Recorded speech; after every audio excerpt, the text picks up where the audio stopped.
May 4th, 1945. Supreme Headquarters, Allied Expeditionary Force, Reims, France. General Dwight D. Eisenhower is going over the German surrender protocols with his Chief of Staff, General Walter Bedell Smith. The war in Europe has only days left, maybe even hours. The Third Reich is collapsing from every direction. Eisenhower thinks to himself that this nightmare is almost over. Then a staff officer steps into the room. He is holding a field report, and his face is tight with tension. Smith takes a paper, scans it quickly, and his expression changes. "Sir," Smith says, "we have a situation with Third Army." Eisenhower looks up from the surrender documents. "Patton's in Linz?" Eisenhower blinks. "Linz? That's in Austria." Smith nods slowly. 80 miles past the stop line, sir, and the Soviets are 30 miles east." The room goes silent. If you're fascinated by the untold stories of World War II, the decisions that shaped history, and the moments that never made it into the textbooks, then you're in the right place. This is WW2 Elite, where we bring you the real stories behind the headlines. Hit that subscribe button, tap the like icon, and drop a comment below telling us what World War II topic you want us to cover next. Now, let's get into this story. Eisenhower stands up and walks over the map. His finger traces a line from the Enns River to Linz, 80 miles through rugged mountainous terrain. Third Army was not supposed to move at all. They were ordered to hold at the Enns River under explicit instructions from Eisenhower, orders that came directly from the agreements made at Yalta in February. Those agreements, signed by Roosevelt, Churchill, and Stalin, defined the occupation zones in post-war Austria. When did he cross the Enns? Eisenhower asks. "May 2nd, sir, 0400 hours. No authorization was requested." Eisenhower stares at the map. The Enns River was the agreed stop line. Everything east of it was designated for Soviet occupation. The documents had been signed and formally delivered to Moscow. "That's impossible," Eisenhower says quietly. "We have explicit agreements with the Soviets about stop lines." Smith pulls out another paper. Field Report 33782. Third Army elements secured Linz at 0600 hours, May 4th. Bridges intact. The 11th Armored Division is establishing defensive positions east of the city. Eisenhower does the math in his head. 80 miles in 2 days. That wasn't a reconnaissance patrol. It wasn't a minor tactical adjustment. That was a full Army advance. They're expecting to occupy that sector. Eisenhower says slowly. "That was settled in February at Yalta." Smith nods. "Yes, sir. And according to intelligence, the Red Army 6th Guards Tank Army is 20 miles from Linz." Eisenhower closes his eyes. American forces and Soviet forces are about to meet in Linz, Austria, and nobody coordinated this. Nobody authorized this. Patton just decided to take the city. "Apparently, sir," Smith says carefully. General Patton tends to interpret stop lines as suggestions. Eisenhower turns away from a map. "Get him on the phone. Now." Smith hesitates. "We've been trying, sir." Third Army headquarters says he's at a forward command post. They're having difficulty establishing contact. "Difficulty?" Eisenhower repeats. "Yes, sir." Eisenhower sits back down at his desk. He is the supreme commander of Allied forces in Europe. He answers to Washington, to London, and indirectly to Moscow through combined chiefs of staff. And one of his army commanders has just seized a city inside the Soviet occupation zone without orders. "Keep trying," Eisenhower says, "and give me everything we have. Every unit, every forward element. I want to know exactly where Patton is and what he's doing." Smith salutes and leaves. Eisenhower looks back at the surrender documents on his desk. Germany is about to surrender unconditionally. The war is about to end. And Patton has just started something new. Worse, Patton isn't answering his phone. It takes 4 hours. For hours of radio calls, field telephone relays, and messages pass through Third Army headquarters before Eisenhower finally gets Patton on the line. It is 1,400 hours, May 4th. Patton is at his forward command post in Linz itself. George, Eisenhower says, his voice cold. What the hell are you doing in Linz? You were ordered to hold at the Enns River. There's a pause. Then Patton's voice comes through, crackling over the line. The bridges were intact. The Germans were retreating east. Someone had to secure the area. The Soviets were supposed to secure that area. We have signed agreements. Stalin is already sending messages through Marshall about American units inside the Soviet occupation zone. Well, Patton says, and there is that familiar, unapologetic tone in his voice, I figure possession is 9/10 of the law. We're here. We took it without firing a shot. And the local population is actually relieved to see us instead of the Red Army. Eisenhower rubs his forehead. This isn't about tactics, George. This is diplomacy. We're trying to build a post-war alliance with the Soviets. You just driven a tank column straight through that alliance. With respect, sir, if we're building an alliance, we should negotiate from a position of strength. Right now, we're in Linz. They're not. That's strength. George Eisenhower says, and his voice drops, I need you to understand something. President Roosevelt has been dead for 3 weeks. Truman is trying to establish credibility. The entire post-war order is being negotiated right now, and you just made my job as Supreme Commander infinitely harder. I need you to hold your current position and prepare to withdraw if ordered. There is silence on the line. Then Patton speaks again. Withdraw. His voice is sharp. Ike, these are American positions now. My men took this ground. They bled to get here.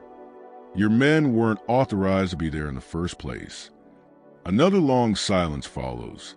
Eisenhower can hear faint voices in the background, officers talking, radio chatter, moving through Patton's command post. Understood, sir, Patton finally says. Third Army will hold current positions. George, I'm serious about this. Do not. The line clicks. Patton has hung up. Eisenhower slowly lowers the receiver. But Del Smith is standing in the doorway. How did it go, sir? He hung up on me. Eisenhower says, get me a direct line to General Marshall in Washington and find out everything you can about Soviet positions in that sector. If their forward elements run into Patton's armor, this could get very bad very fast. Smith nods and leaves. Eisenhower remains alone in his office, staring at the map on the wall. Linz, 80 miles past the stop line, and Patton isn't backing down. The next morning, May 5th, the situation escalates. Soviet Marshal Fyodor Talbotkin sends an urgent communication to SHAF headquarters. Red Army units advancing toward Linz from Czechoslovakia have encountered American armored forces. Talbotkin demands immediate clarification of American positions and intentions. The Soviets expected to occupy Linz under the Yalta agreements. Their maps show Linz clearly inside the Soviet occupation zone, and now local Austrian officials are telling them that the Americans arrived first. The message is polite and diplomatic, but the undertone is unmistakable. What are American forces doing in Soviet territory? Eisenhower drafts a response. It is careful and measured. He explains that Third Army pursued retreating German forces across the Enns River and secured Linz to prevent disorder during the final collapse of German resistance. He assures Talbotkin that American forces will coordinate fully with Soviet command regarding the final boundaries of the occupation zones. He does not mention that Patton never requested authorization for the advance. He does not mention that Patton is now fortifying positions around Linz. And he definitely does not mention that Patton has no intention of withdrawing. That afternoon, the situation grows worse. General George C. Marshall sends a cable from Washington. President Truman is receiving formal protests from Soviet Ambassador Andrei Gromyko. Stalin himself has sent a message questioning American adherence to the Yalta agreements. Truman wants an immediate explanation. This is his first major test in Allied coordination. Roosevelt negotiated Yalta. Roosevelt built the alliance. Truman has been president for only 3 weeks, And now Stalin is asking whether the United States honors its commitments. Marshall's cable is blunt. Resolve the Linz situation immediately. The president cannot afford a public confrontation with the Soviets days before Germany's surrender. Eisenhower reads the cable twice. Then he calls his staff together. What's Patton's current status?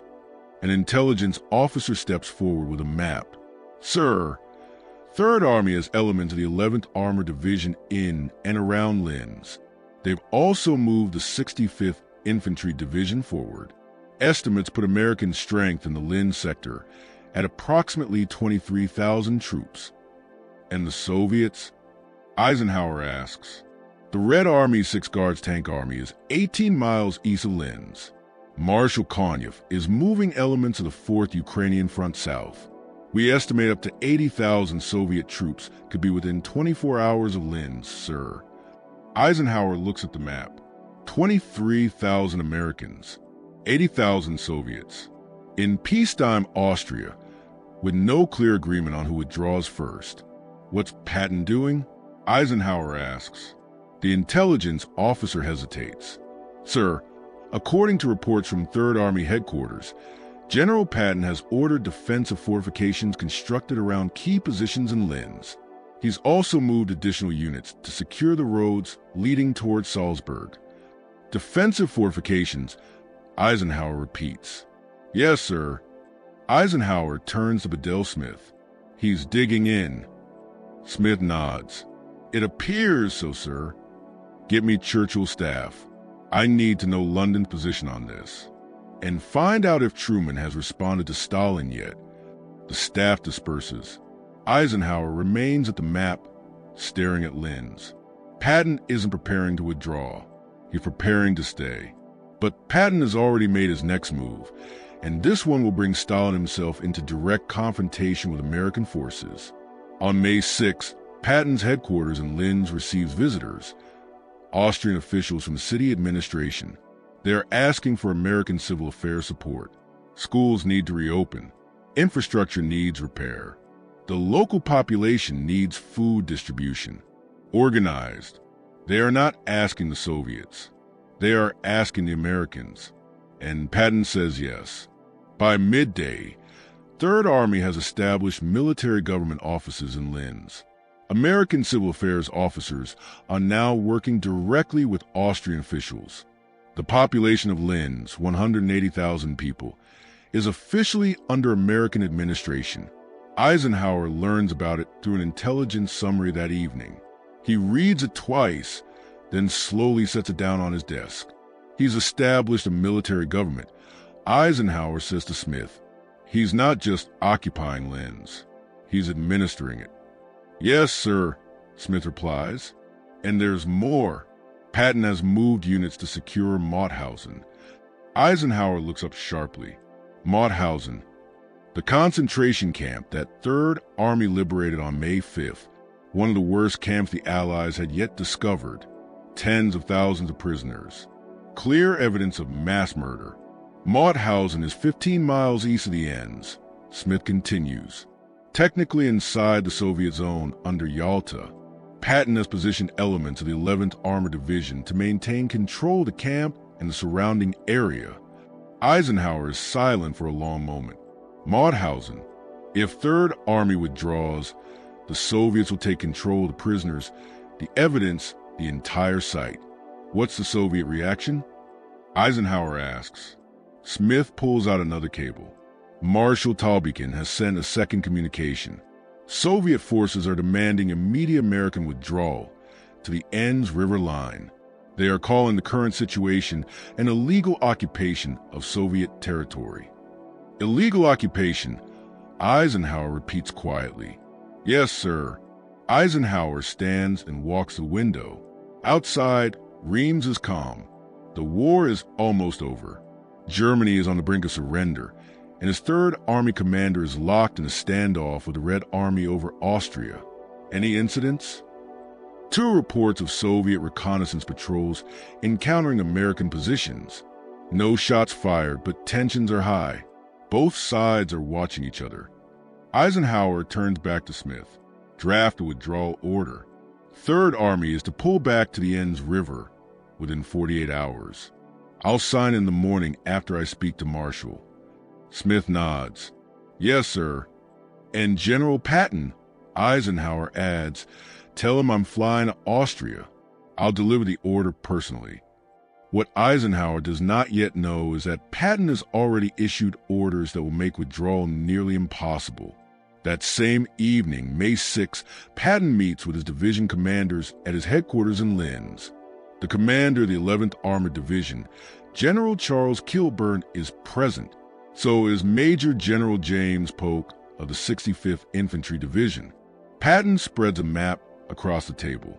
Gentlemen, Patton says, we're staying in Linz. Kilburn glances at Polk. Sir, SHAF hasn't authorized. I don't care what SHAF has or hasn't authorized. Patton cuts in. We took this ground. We're holding this ground. The Soviets want it. They can ask politely. The Soviets have significant forces moving into the area. General Polk says carefully, if they decide to press the issue, then we'll have a problem. Patton says, but that will be their problem, not ours. We have the best defensive terrain between here and Berlin. We have the local population on our side. And we have Mauthausen. Those prisoners are not going under Soviet administration, not while I'm in command. Kilburn nods slowly. Understood, sir. What are your orders? Fortify every key position. I want defensive lines established on the roads leading into Linz from the east. Coordinate with civil affairs to integrate the local population. Sir, Polk says, Eisenhower is going to order us to withdraw. Patton looks at him calmly. It takes time to withdraw an army. Logistics, coordination, movement of units. It could take a week, maybe longer, and a lot can happen in a week. The division commanders exchange glances. They understand. Patton is buying time. One more thing, Patton says, no incidents with Soviet forces. If their patrols approach, be polite, be professional, but don't move. Do you understand? Yes, sir, both commanders reply. Patton nods. Good. Dismiss. After they leave, Patton's intelligence officer, Colonel Oscar Cox, steps forward. General, Cox says quietly, this is going to create a crisis at the highest levels. I know, Patton replies. That's the point. Patton looks at the map, at Linz, at the Soviet positions to the east, at the line that marks the boundary of the Yalta agreements. We just spent 4 years defeating Germany, he says, and now we're going to hand half of Europe to the Soviets. Poland, Czechoslovakia, Romania, Hungary, all of it. And nobody in Washington or London seems to understand what that really means. General Eisenhower understands the political situation. Cox says carefully, Eisenhower is a politician. Patton replies, he has to be. I don't. My job is to win. And right now, winning means holding Linz. Cox remains silent. They'll order me to withdraw, Patton continues. But until they do, we're here. And maybe, just maybe, someone in Washington will finally wake up and realize we're giving away everything we fought for. He walks to the window and looks out over Linz, the Austrian city that was never supposed to be, under American control. Get some sleep, Oscar, Patton says quietly. Tomorrow is going to be interesting. And then the Soviets make a move that changes everything. May 7, 1945. Germany surrenders unconditionally. The war in Europe is officially over. General Alfred Jodl signs the instrument of surrender at 0241 hours in Reims. Eisenhower witnesses it. So does Marshal Georgy Zhukov for the Soviet Union. The Third Reich is finished. And now the Linz situation is no longer a tactical problem during active combat. It is a pure political crisis. American and Soviet armies are facing each other in peacetime Austria, with no clear authority over who is supposed to withdraw. Within hours of surrender, reports begin to flood in. A report from the 11th Armored Division states that local Austrian officials are requesting American Civil Affairs Administration Schools are reopening under U.S. supervision. The population is expressing relief at the American presence.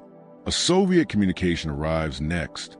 American forces are illegally occupying the Soviet zone and must withdraw immediately to the Enns River line in accordance with the Yalta agreements. Another report comes from Patton's headquarters. Third Army has established a military government in Linz. Population, 180,000. Now under American administration. Civil order maintained. An intelligence summary follows. Soviet Marshal Konyev is moving units of the 4th Ukrainian Front toward Linz.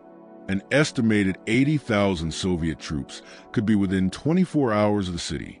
Soviet reconnaissance patrols are increasing their frequency of contact with American positions. Eisenhower reads each report in his office. The war is over. Germany has surrendered, and one of his army commanders is occupying territory designated for the Soviets without authorization. Then a cable arrives from Washington, directly from President Truman himself. The Soviet Union has fulfilled its obligations under the Yalta agreements. We expect the United States to do the same. Resolve the Austria situation immediately. Stalin is questioning our commitment to Allied unity. Another cable arrives, this one from Churchill. It is marked private and personal. Patton may be insubordinate, but he has secured a vital position. The Austrian people clearly prefer American administration to Soviet control. I recommend we hold and negotiate from a position of strength. However, I cannot say this publicly. The decision rests with you and Truman.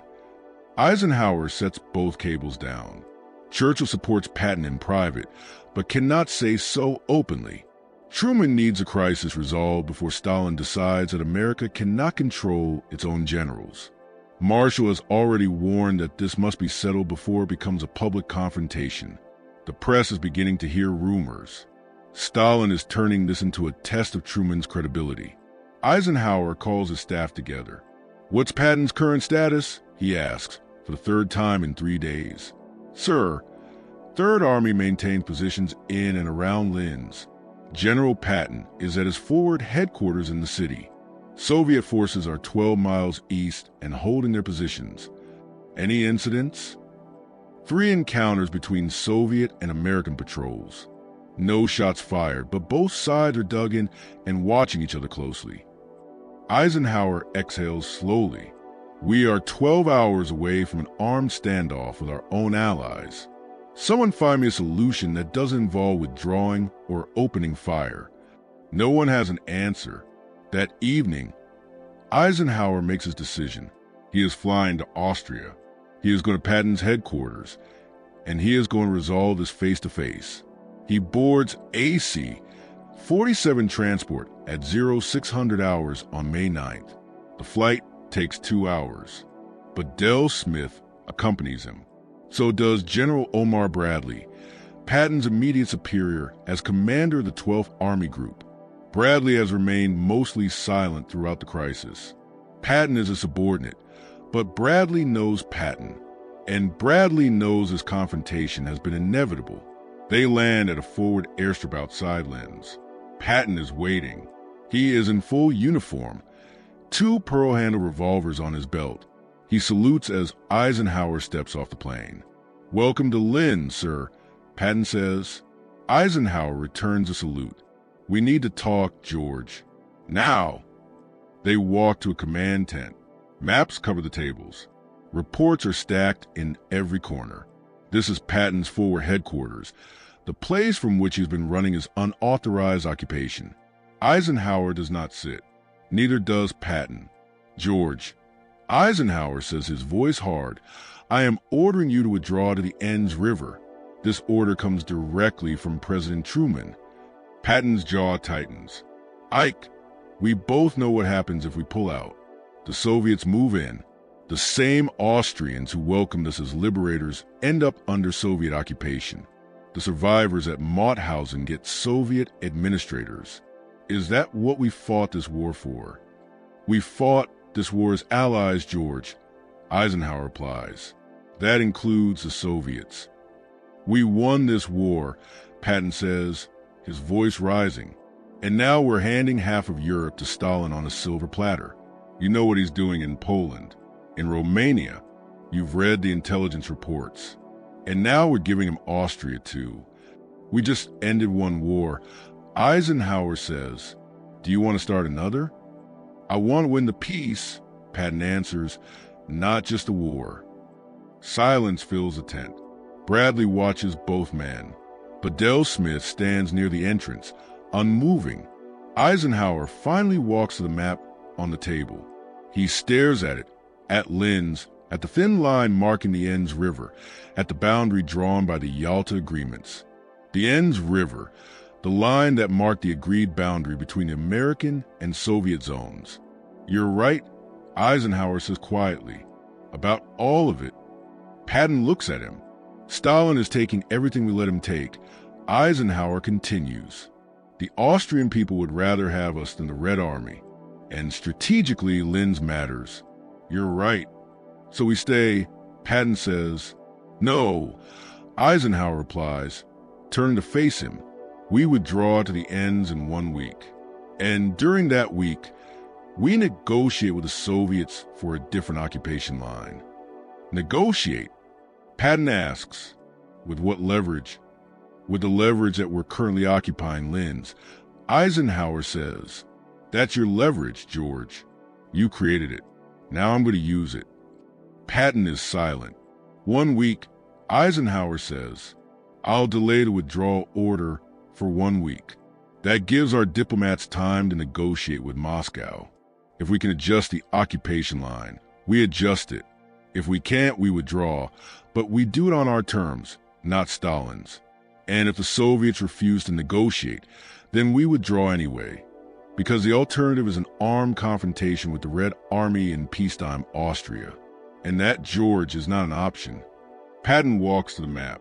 He stares at it, at the city he sees without orders, at the ground his army now holds. 1 week, he says finally. 1 week, Eisenhower confirms. Patton turns back to him. His face is hard, his voice controlled.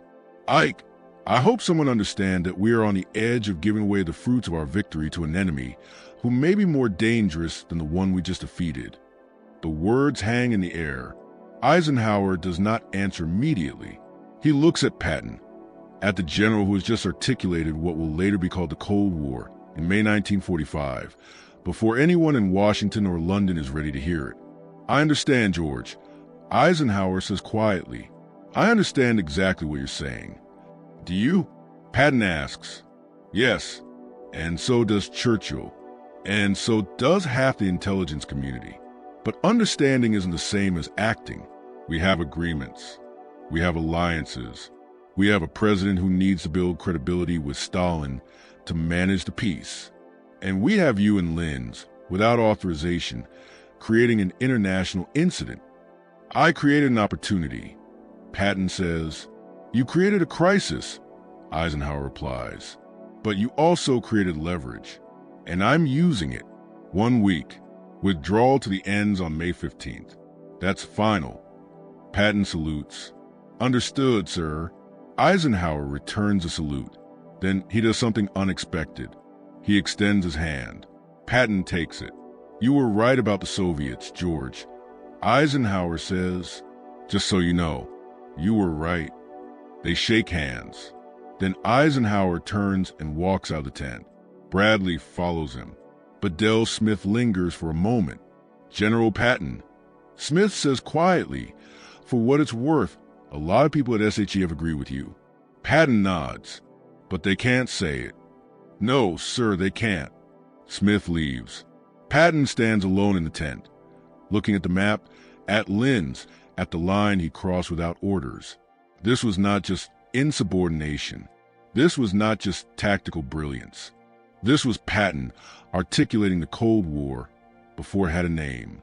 He saw the Soviet threat, while official Allied policy was still built on cooperation. His unauthorized advance into Austria was not reckless. It was strategic foresight.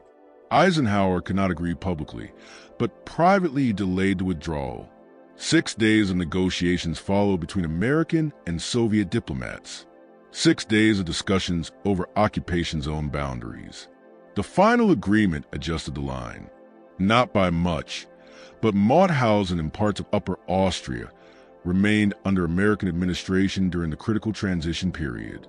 The Austrian population in those areas avoided immediate Soviet occupation, and a precedent was set for future negotiations over boundaries in occupied Europe. Patton gave Eisenhower leverage. Eisenhower used it. The system worked, but only barely. Third Army withdrew from Linz on May 15, 1945, not to the original Enns River line, but to the modified boundary negotiated during that week. The Soviets occupied Linz as planned, but the confrontation forced a formal clarification of occupation zone boundaries that prevented future incidents. The numbers tell the story. Patton's unauthorized advance covered 80 miles in 48 hours. U.S. forces in Linz at their peak numbered 23,000 troops. Soviet forces that would have occupied the city without opposition numbered more than 80,000. The duration of the standoff was 11 days. Casualties from the confrontation: 0, though there were several very close calls. But the deeper story is what Patton saw. His diary entries from May 1945 read like predictions of the next 45 years. Soviet expansion, the Iron Curtain, the division of Europe. He wrote about it while official Allied policy was still built on cooperation with Stalin. Eisenhower, bound by political realities and the necessity of Allied unity, could not act on that foresight. But he did not shut Patton down immediately either. He delayed. He negotiated. He used the leverage Patton created. Years later, in his presidential memoirs, Eisenhower wrote about Patton and Austria. He wrote, Patton's instincts about the Soviet Union were correct, even if his timing was impossible. He wanted to hold the line in Austria. Within 2 years, we were drawing lines all across Europe, trying to contain exactly what he had predicted. 2 years after Linz, the Truman Doctrine would formalize America's policy of containing Soviet expansion. The Marshall Plan would rebuild Western Europe as a shield against communist influence. NATO would be created as a military alliance designed to counter the Red Army. Everything Patton warned about in May 1945 became official American policy by 1947. But in May 1945, he was alone, a general without authorization, occupying a city he was never ordered to take, standing face to face with an ally that would soon become an adversary. In December 1945, 7 months after the Linz incident, Patton was involved in a car accident in Germany. He died from his injuries on December 21st. Until his death, he believed that the wrong enemy had won the peace. The Cold War that followed proved him more right than wrong. And Austria, the country he seized without orders, became one of the few neutral zones where East and West could meet on relatively equal terms, partly because of the precedent set during those chaotic 11 days in May 1945. The confrontation at Linz forced both sides to negotiate, to define boundaries, and to establish protocols for occupation. It showed that cooperation would require constant pressure, diplomacy, and clarity, even between former allies. The final entry in Patton's diary, written on December 9, 1945, just 12 days before his death, reads simply, "We defeated the wrong enemy." History would spend the next half-century debating whether he was right. This has been the story of what Eisenhower said when Patton secretly crossed into Austria without orders. A story of insubordination and foresight, of tactical brilliance and strategic vision, of a general who saw the future and tried to change it. If you found this story compelling, do us a favor and hit that subscribe button to join the WW2 elite community. Tap the like icon to support the channel and drop a comment below. What other untold World War II stories would you like us to cover? Your suggestions drive our content. Thanks for watching, and we'll see you in the next one.